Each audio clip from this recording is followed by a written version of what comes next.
आज तक के इस कारवा में हमारे साथ जुड़ रहे हैं असदुद्दीन ओवैसी जी, जो कि AIMIM के अध्यक्ष हैं। सर, इससे पहले कि हम उत्तर प्रदेश के तमाम चुनावी मुद्दों पर एक चर्चा करें, सबसे पहले हिजाब पर आप बढ़ चढ़कर बोल रहे हैं, लेकिन देखिए एक स्कूल एक स्टेट ने ये डिसाइड किया, वो ये कह रहे हैं कि हिजाब को हम परमिशन नहीं देंगे। अब उसकी बिसात पर अगर उत्तर प्रदेश में ध्रुवीकरण की पॉलिटिक्स हो रही है तो क्या ये सही है? और उस बच्ची के लिए, मुस्कान के लिए क्या कह रहे हैं आप? नहीं, देखिए, सबसे पहले तो बात ये है कि आपने ये कानून कब बनाया?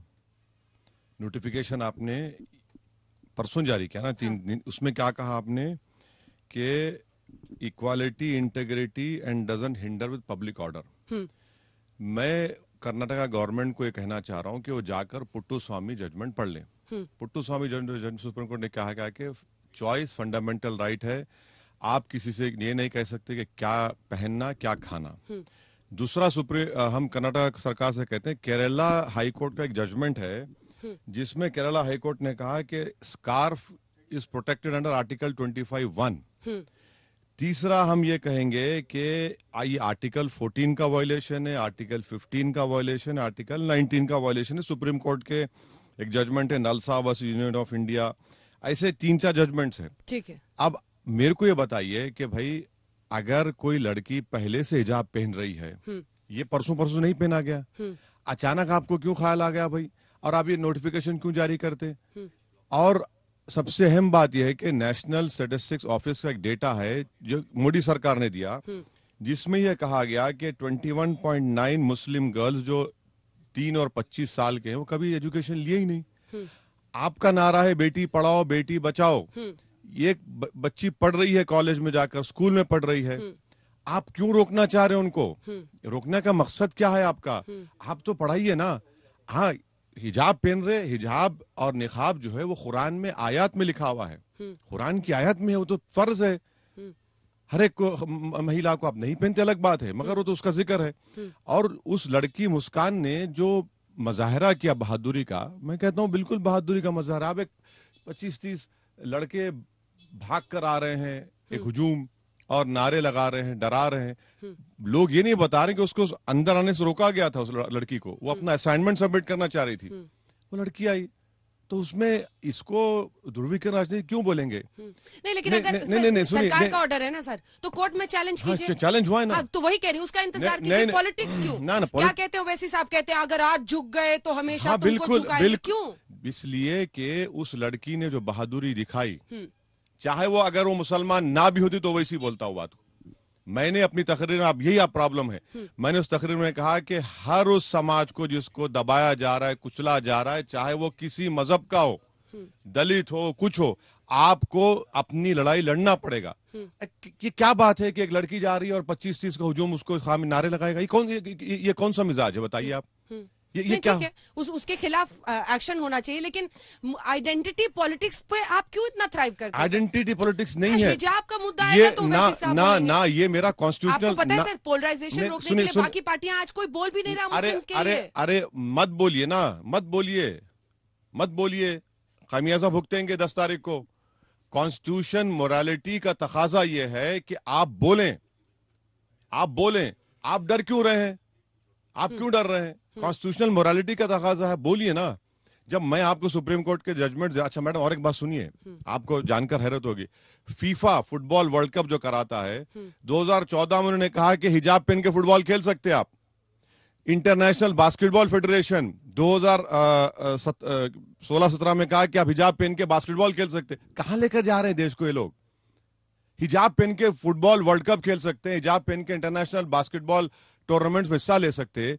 आप क्या कर रहे हैं? फिर आप बोलते हैं बेटी बचाओ बेटी पढ़ाओ, मुसलमान। अच्छा, ये सब कहां की मोहब्बत मोदी जी की, बीजेपी की? मैं मुस्लिम महिलाओं का भाई हूं। कहां के भाई हैं आप? किधर के भाई हैं आप? दीजिए ना, ठहरिए ना सामने उन लोगों के। आप क्यों नहीं ठहरते आप उनको?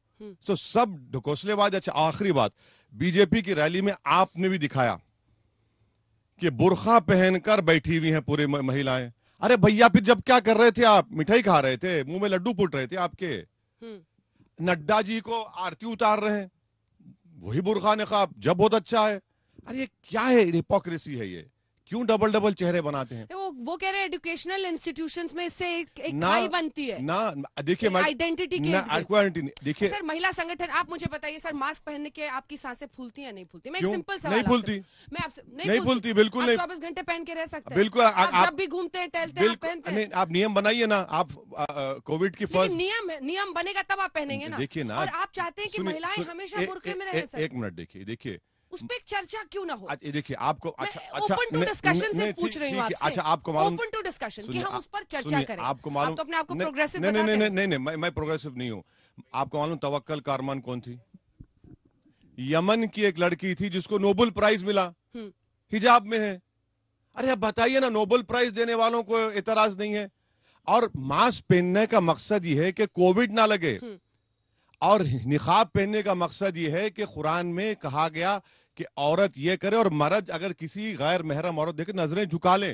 क्यों करे सर? क्यों औरत के लिए क्यों लिखा है? मैं पूछ रही हूँ। नहीं, इसलिए लिखा गया है कि आपकी चैस्टिटी को, आपकी इज्जत के लिए, डिग्निटी के लिए सब कहा गया और करते हैं तो लोग। आदमी अपना आंख ढक के चले सर? अरे उसके लिए महिलाओं पर क्यों थोपा जाए? ना आदमी, एक चर्चा क्यों ना हो? नहीं सुनिए, चर्चा में बता, सुनिए every religion should be open to discussion. बिल्कुल मैं डिस्कस करने तैयार हूँ। अगर मैं किसी एक महिला को देखे जा रहा हूँ, घूर घूर के देखे जा रहा हूँ, वो गुनाह है। अगर मैं अंजना ओम कश्यप से बात कर रहा हूँ, एंकर है टीवी इंटरव्यू, तो मैं देख रहा हूँ, मगर अगर मैं किसी को देखे जा रहा हूँ तो भाई वो गुनाह है। नजर नीची करो। मर्दों के लिए वो भी हुक्म है, खासी महिलाओं के लिए नहीं है। महिला पुरुषों के लिए तो कुछ बनाया नहीं ना क्या अपने कपड़े में, कि इनकी आंखों पे पर्दा ना डाल दो, कपड़े है, इनको कहो चुप के बच के बैठने को ना मर्दों के लिए कपड़ों, पूरा ओनस औरतों पे नहीं मर्दों के लिए कपड़ों का हुक्म है। बाल ना दिखे किसके? जो हिजाब का हाँ कॉन्सेप्ट वो है, बिल्कुल है सब? अरे वो तो मैं सिर्फ पूछ रही हूँ। नहीं, ये फेथ का हिस्सा है ना, हमारे चॉइस है। अच्छा कोई जबरदस्ती तो नहीं कर रहा है किसी को, चॉइस है। अब फंडामेंटल राइट में चॉइस आ चुका है। 377 हमने हटा दिया। भाई कोई शराब पीता है, अब मैं क्या वो भी शराब पीऊं? नहीं पी दूंगा मैं, ठीक है पीजिए आप, आपके मेरे मजहब में उसकी इजाजत नहीं है। तो हम यही कह रहे हैं भाई, कॉन्स्टिट्यूशनल मोरालिटी है, फ्रीडम ऑफ चॉइस है, और जब हमको इख्तियार है तो क्यों ना करें। ऐसा मैं किसी को कह नहीं रहा हूं ना कि आप बरमुडा शॉर्ट्स पहनकर मत फिरिए, मैं तो ये नहीं कह रहा हूं ना। ये हमारा एक फेथ का हिस्सा है, हम करेंगे उसको। इसी पर छोड़ते हैं कि थोपा ना जाए हिजाब, लेकिन नोचा भी ना जाए। किसी के भी थोपा नहीं जाता है। गलत फहमी है आपको। एक लड़की स्कूटी चला के आती है, कौन थोप रहा है उसको बताइए आप उसका इंडिपेंडेंस देखिए। स्कूटर चला, मोटरसाइकिल चलाकर आती है, पार्क करती है और फिर जाती है। अब बताइए, आप उसको दबाया जा रहा है कहेंगे आप। लेकिन आप आइडेंटिटी से जोड़ते हैं ना सर इसको। सुनिए सर, आपकी लाइन कोट कर रही हूँ ना सर, आपके भाषण सारे सुन रहे हैं ना हम लोग। कहते हैं अगर मैं टोपी और दाढ़ी लेकर देश की संसद में जा सकता हूँ तो हिजाब पहनकर बिल्कुल क्यों नहीं। आप उसको आइडेंटिटी से जोड़ रहे हैं। अरे योगी आदित्यनाथ क्या कर रहे हैं? मोदी जी के पास दाढ़ी है, बाल भी बढ़ा लिए थे, अब थोड़े कम हो गए। अब बोलेंगे, क्या बोलेंगे आप? क्या बोलेंगे? अरे भाई ड्रेस जो है ना आप कोई पहनिए, हमारा फेथ का हिस्सा है, हम प्रैक्टिस कर रहे। और वो फेथ, और मैं आपको बता रहा हूँ, ये जो है ना, ये फेथ से बढ़ के नफरत है, ये और कुछ नहीं है। मैं बता रहा हूँ ये नफरत है और कुछ नहीं है। ये सब फसाड है, ये असल चीज जो नफरत है। लेकिन कर्नाटक से निकला हुआ ध्रुवीकरण, पोलराइजेशन यहाँ पहुंचेगा ना, और पहुंच रहा है। कई जगहों पर तनाव है, चर्चा हो रही है, उसी पर आप कहीं पे निकलिए सर। अंजना ओम कश्यप के शो में दिखाया जाता है आज तक में, टीवी पे लोग देख रहे हैं, यूट्यूब पे देख रहे हैं, फेसबुक पे कमेंट्स कर रहे हैं। मुस्कान का वीडियो वायरल हुआ है। हाँ बिल्कुल हुआ है, और मैं सलाम करता हूँ उस बच्ची के माँ बाप को, कितने बहादुर लड़की को पैदा किया। मामूली बात नहीं है। अगर वो मुस्कान नहीं होती, अगर लक्ष्मी होती, तब भी मैं तारीफ करता उसकी। इसलिए कि मेरी भी बेटियां हैं ना। एक बेटी, एक लड़की खड़े होकर उनके सामने कह रही है, that is the stand of, क्या बोलना चाहिए, प्रोटेस्ट, आई विल नॉट बो डाउन, मैं झुकूंगी नहीं तुम्हारे चीख मारने से। ये हिम्मत पैदा करनी चाहिए महिलाओं में।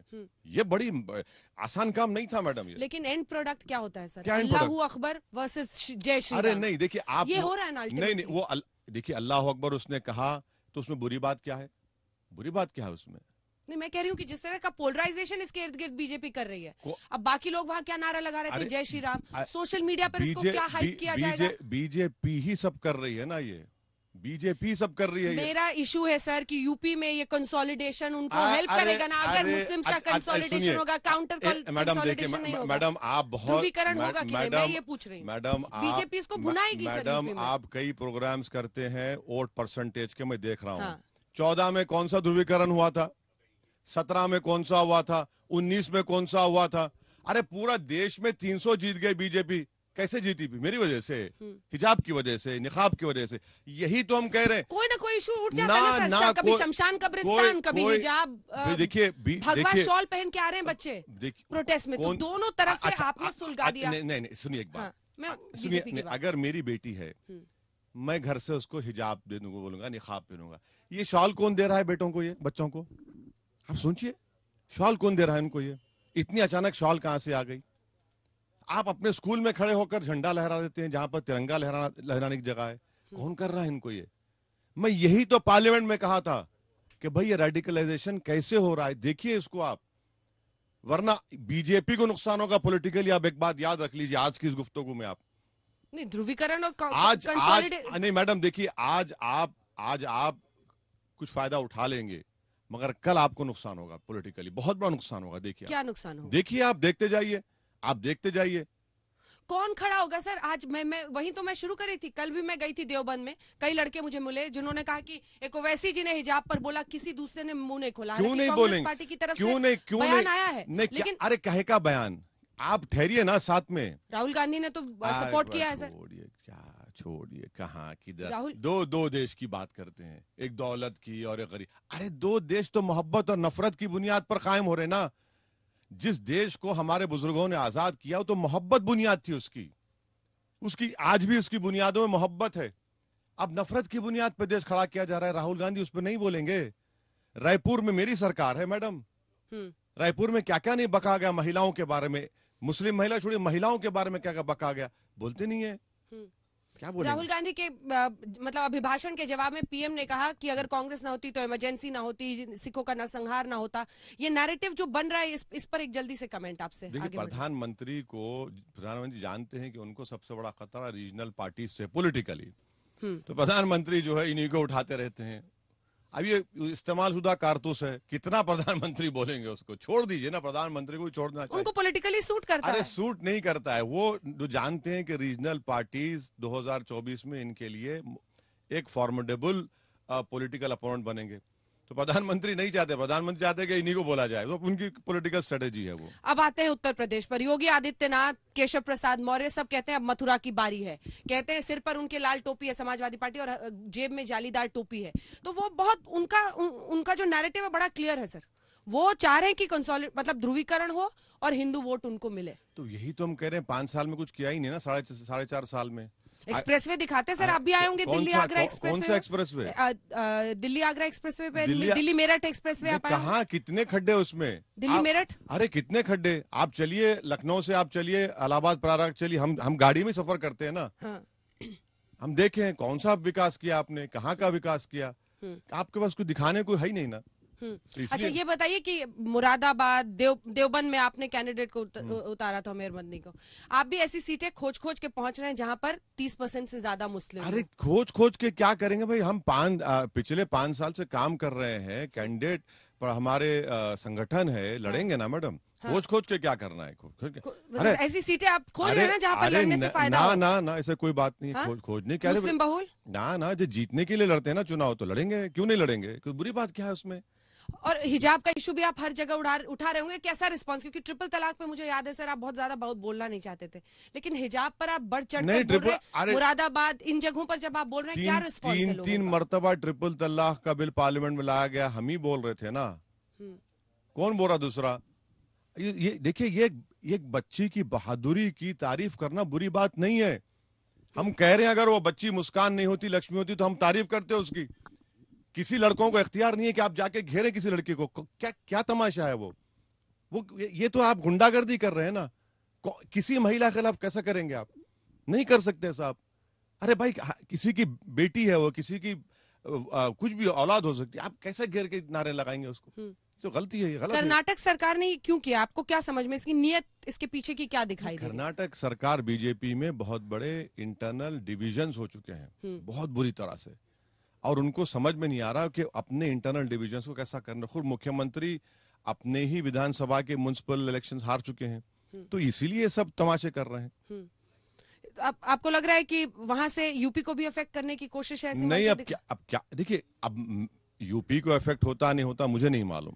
मोहसिन रजा मंत्री हैं यहाँ पर, वो कह रहे हैं कि जो भी होगा नियम से होगा। वो ये कह रहे हैं जो भी होगा नियम से होगा। देखिए, मोहसिन रजा साहब हो या योगी आदित्यनाथ हो, हम आपके जरिए से उनको बात पहुंचाना चाह रहे हैं। मदरसा मॉडर्नाइजेशन स्कीम है गवर्नमेंट ऑफ इंडिया की, 5 साल में आपने अपना 40% का हिस्सा का 1 पैसा नहीं दिया।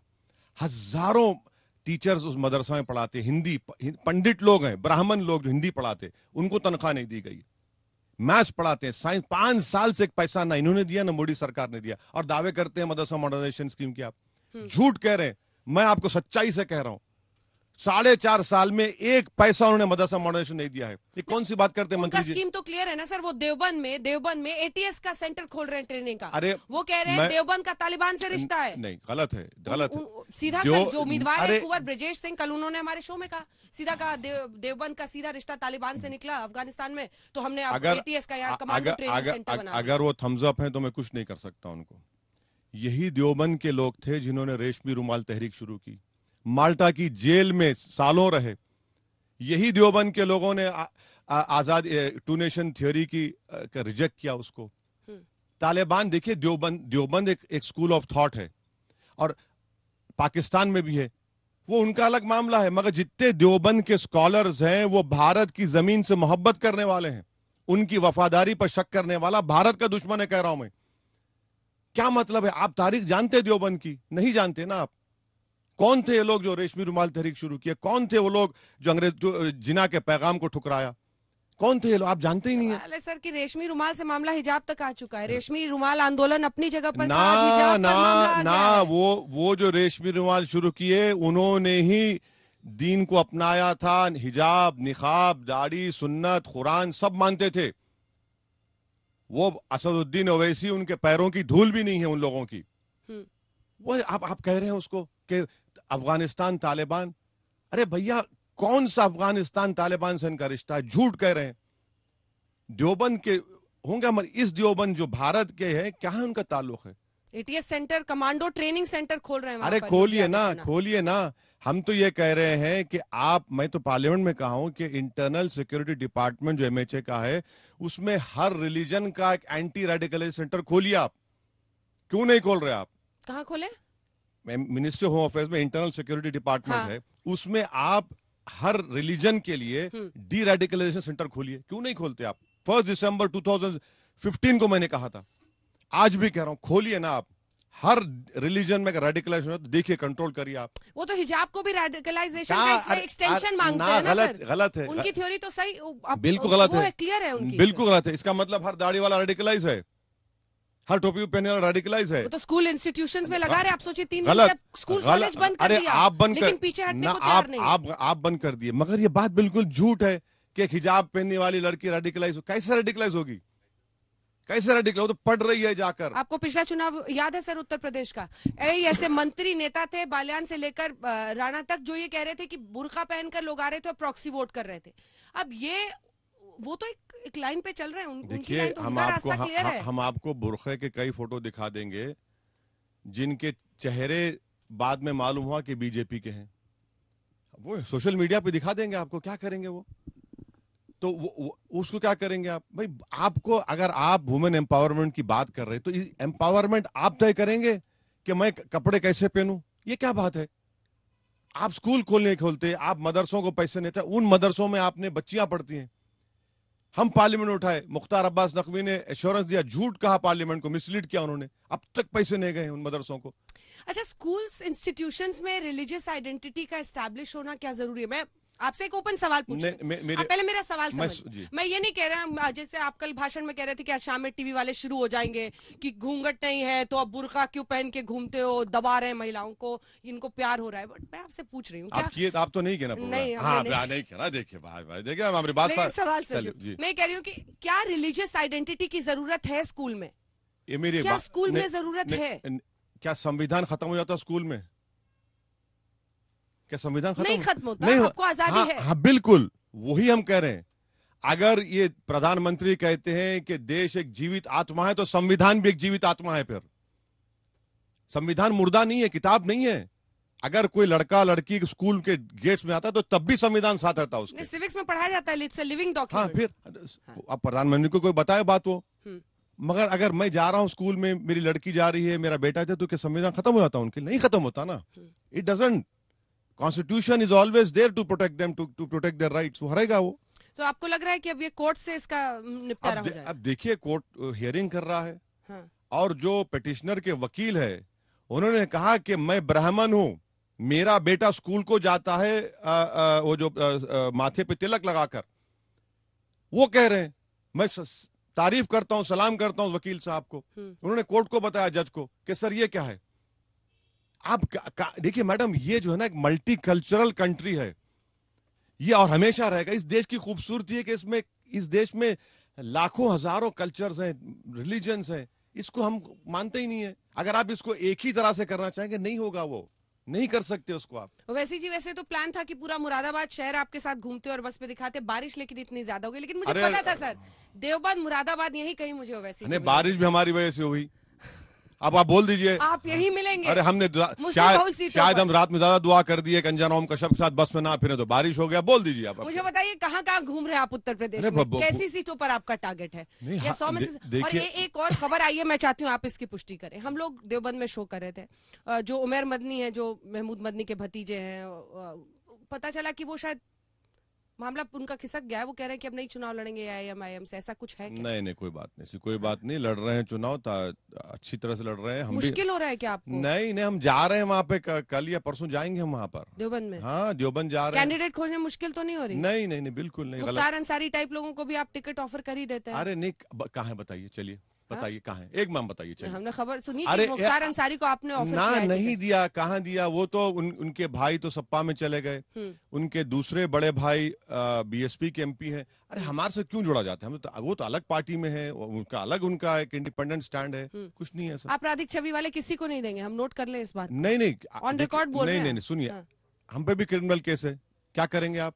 कोर्ट देखेगा ना। जब तक कोर्ट फैसला नहीं करेगा, हम कैसा किसी को क्रिमिनल घोषित कर देंगे? हमारे इख्तियार में नहीं है वो। आजम खान, नाहिद हसन को भी डिफेंड करेंगे आप? ऐसे ही मामले उन पर भी है क्या? जेल में जो लोग हैं उनको टिकट दिया जा रहा है। बीजेपी ने नहीं दिया किसी को, अभी एक को भी नहीं दिया बीजेपी ने। उनके पास तो 100 से ज्यादा हैं, जैसे वो खुद मान रहे हैं। हाँ, फिर लेकिन वही बात कहते हैं जो आप कह रहे हैं कि ये तो पॉलिटिकल मामले हैं जो हम पे दर्ज किए गए हैं। बिल्कुल, कोर्ट जब तक तय नहीं करेगा, आपको इख्तियार है इलेक्शन लड़ने का। कैराना में जिस शख्स का वीडियो वायरल हुआ, नाहिद हसन, सबको कह रहा था कि यहाँ से सामान मत खरीदो, व्यापारियों को यहाँ से पलायन होने दो, ऐसे शख्स को भी आप डिफेंड करेंगे? नहीं, ये नाहिद हसन साहब, उनकी फैमिली और उनकी पार्टी को बोलना चाहिए। मैं क्यों बोलूंगा उस बारे में?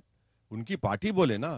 मैं कब से उनका स्पोक्स पर्सन बन गया? ऐसे लोगों को टिकट दिया जाना चाहिए, नहीं दिया जाना नहीं, देखिए, संविधान के लिहाज से टिकट दिया जा सकता है उनको। जो कोर्ट तय करेगा, कोर्ट अगर क्रिमिनल करेगा तो खत्म हो गया मामला, नहीं करेगा तो लड़ेंगे। ठीक है। और कौन कौन सी मुख्य सीटें हैं सर जिस पर आपको लग रहा है कि बाजी टिकट? अब मैंने ऑनेस्टली लास्ट में बात करते हैं, कितनी सीटें कहाँ पर आपको उम्मीद? नहीं, हमने भागीदारी परिवर्तन मोर्चा का हम हिस्सा है, बाबू सिंह कुशवाहा साहब को के साथ हैं, और अति पिछड़ा समाज के बींड कश्यप समाज के लोग हैं। इसमें हम कोशिश कर रहे हैं कि हमारा इरादा है कि अगर उत्तर प्रदेश जनता सत्ता देती है तो कुशवाहा साहब को मुख्यमंत्री बनाएंगे, और हम करीब 100 के करीब विधानसभा की सीट पर इलेक्शन लड़ रहे हैं। पूरी मेहनत कर रहे हैं, अच्छी मेहनत कर रहे हैं। आखिरी के 2 सवाल जी। जो सिक्योरिटी के आपको लेकर है, क्या उसमें बात कुछ आगे बढ़ी? क्या तस्वीर साफ हुई कि वो दोनों कौन थे, रेड और व्हाइट हुडी वाले जिन्होंने फायर किया? अब यही तो। और Z+ सिक्योरिटी पर आप क्या कह रहे हैं? क्योंकि अमित शाह जी ने, गृह मंत्री ने देश की संसद में रिक्वेस्ट किया कि आप ले लीजिए। नहीं, मैं उनका शुक्रिया अदा करता हूं, मुझे नहीं चाहिए। मैं ये कह रहा हूं कि भाई आप ये देखिए, रेडिकलाइज क्यों हो रहे हैं, क्यों रेडिकलाइज हो रहे हैं, क्यों ये लोग बंदूक उठाकर गोली चला रहे हैं, कौन इनके पीछे दिमाग दे रहा है? आप उनको रोकिए ना। ये भी तो पुलिसिंग का हिस्सा है, ये भी तो इंटरनल सिक्योरिटी का हिस्सा है कि इनको बुलेट पर भरोसा है, बैलेट पर नहीं है, इनको संविधान पर भरोसा नहीं है, अपनी नफरत पर इनको एतमाद है। तो मुझे एक कैटेगरी का स्टेटस बनाइए आप, मुझे वो शहरी हुकूक दीजिए ना, मुझे वो चाहिए। और क्या मेरी जान बचने से सबकी जान बच जाएगी? अरे आप कितने गरीब लोग, कितने महिलाओं का क्या होता है? आप क्या कर रही है सरकार, बताइए? आप कुछ नहीं कर रही है ना। उनको सेफ्टी करिए। तो ये इतना एम्फोसिस पॉलिटिशियंस पर क्यों हो जाता है, मुझे समझ में नहीं आता। हम कौन है? हम भी तो जनता, हम वोट डाली ना।